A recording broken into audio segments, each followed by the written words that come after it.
I'm so excited to offer this video to you today.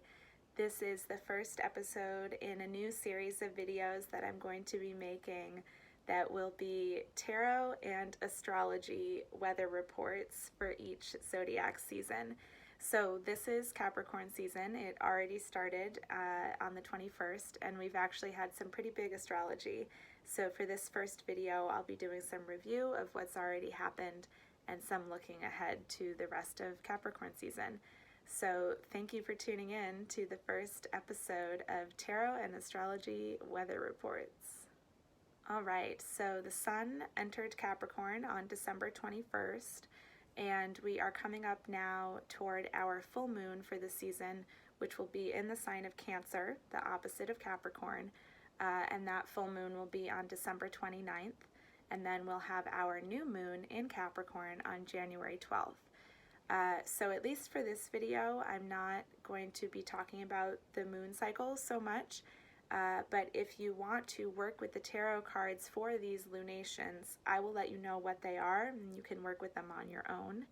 So full moon in Cancer, the tarot card associated with the moon, it's actually not the moon card, that is Pisces. The card associated with the moon is the High Priestess. So for our full moon in Cancer, that looks like the High Priestess in the Chariot. That is Cancer. And then for our new moon in Capricorn, that would be the High Priestess meeting the Devil. So the Devil card is the card associated with Capricorn. So we'll be looking at this a little more closely in today's video. Okay, the sun in Capricorn, that looks like the sun card in the Devil card. So this is actually feeling like, I think, a sense of relief. So it feels like there is some lightness and clarity coming into some very dense, very dark energy that we have all been working through in the sign of Capricorn throughout 2020. So you may or may not know that there have been some big players hanging out in Capricorn for most or maybe all of 2020. That has been Jupiter, Saturn, and Pluto. So they've been in Capricorn, they've been meeting up with one another in Capricorn, and there's been a lot of energy to unpack around the themes of Capricorn and, by association, the Devil card. So the Devil card, that's a doozy. What is that? This card is all about confronting our limiting beliefs. This card is about our scarcity programs, our programs of not enoughness. This card is about our fear of the unknown. This has been huge in 2020. This card and Capricorn are also about the archetype of the father and confronting our father wounds, and by extension, the idea of patriarchy as a structure that we live in. So Pluto in particular has been helping us to dismantle some of that structure, to smash the patriarchy. And we've done a lot of work in this energy. We've done a lot of work confronting what is keeping us trapped in these structures. So whenever we pull the Devil card in a reading, the classic imagery, it looks like imprisonment. It looks like being trapped, right?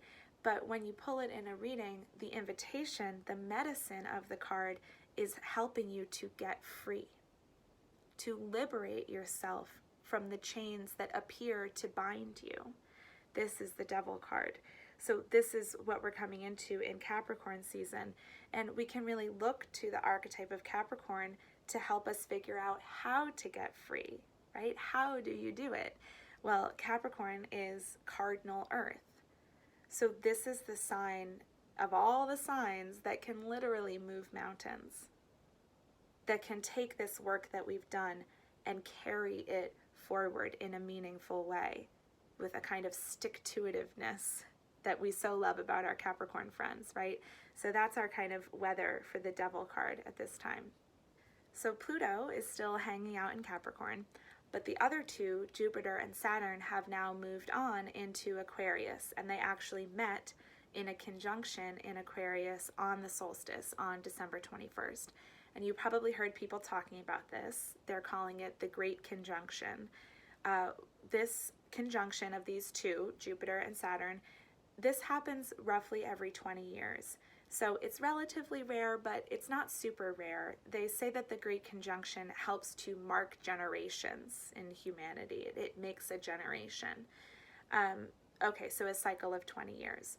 Well, everyone's so excited for a couple of reasons. And one is that this Great Conjunction that we just had is beginning a new 200-year cycle of Jupiter and Saturn meeting in air signs, starting with Aquarius. So they've been meeting in earth signs for 200 years, and now they will begin meeting in air for the next 200 years. And if you do your math, you'll see that it's been 800 years since an air cycle began. So that's a lot, but as if that weren't enough, astrologers are also saying that this is one part of the dawning of the age of Aquarius. Okay, and this has to do with something called the precession of the equinoxes. And these astrological ages are thought to last just over 2,000 years. So there's a lot of evidence to suggest that we're actually beginning a new 2,000-year cycle. And it means that the Earth itself hasn't seen an Aquarian age for 26,000 years. So this is huge astrology that we've been going through this past week.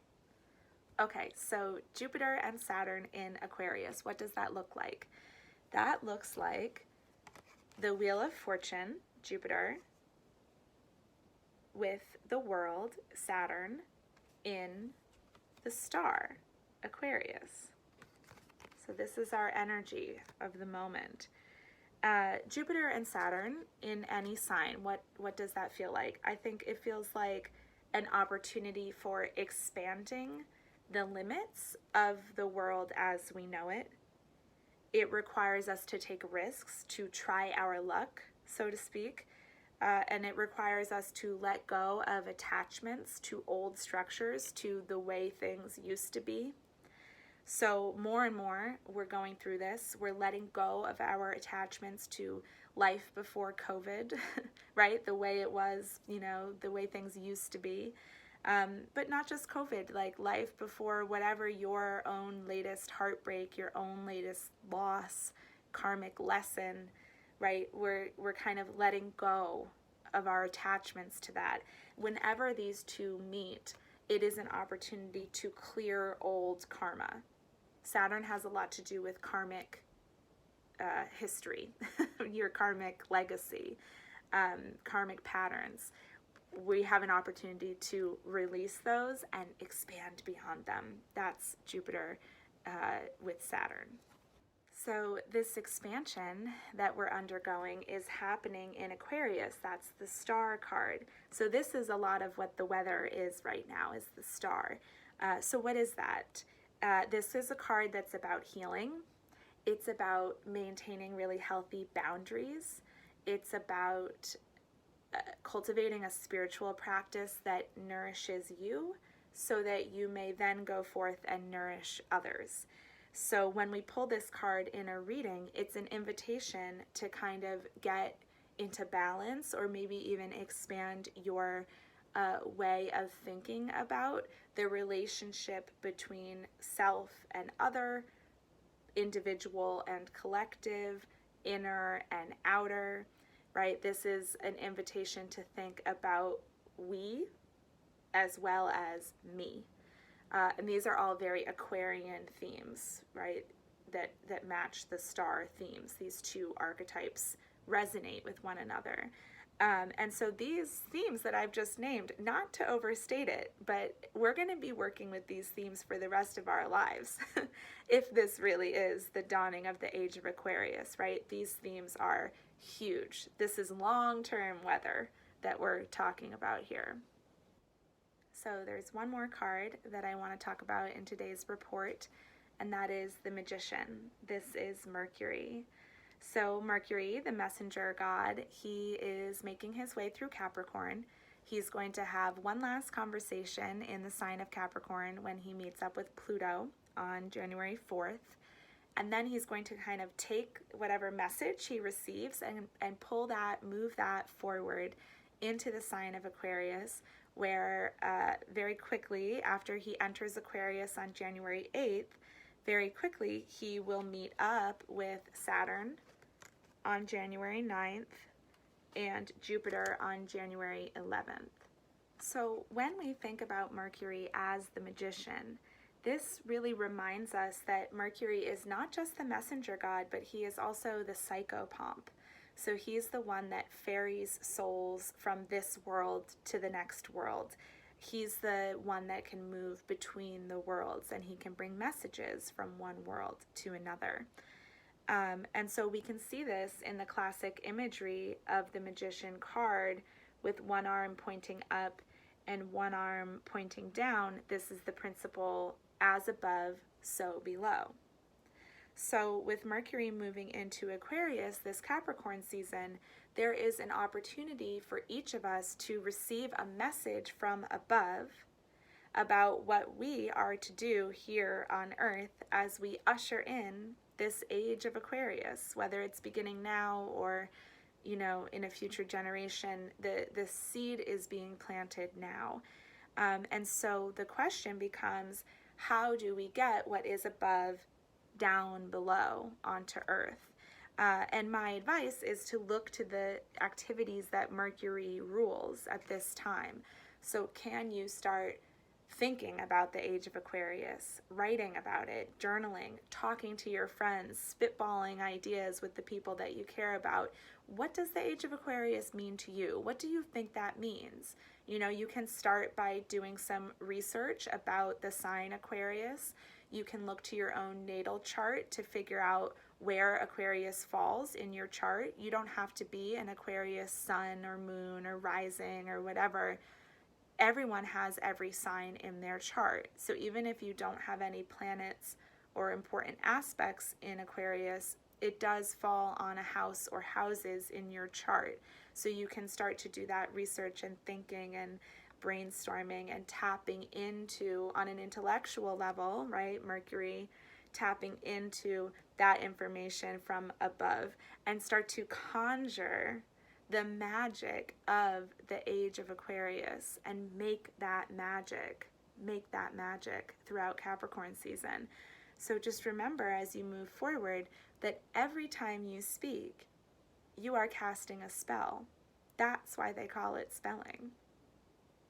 So I will include with each of these videos, I will include a tarot spread that's inspired by the cards we've touched on in the video, a spread for you to use as you move through the zodiac season. It's something that you can certainly do at home or do with friends, but if you're interested in working with me, I will offer myself as a reader and I can do this spread for you. We can meet over video chat, face-to-face as it were, or I can do a typed reading for you or an audio recorded reading. So stay tuned for more information on that, and thank you for tuning in to the Tarot and Astrology Weather Report.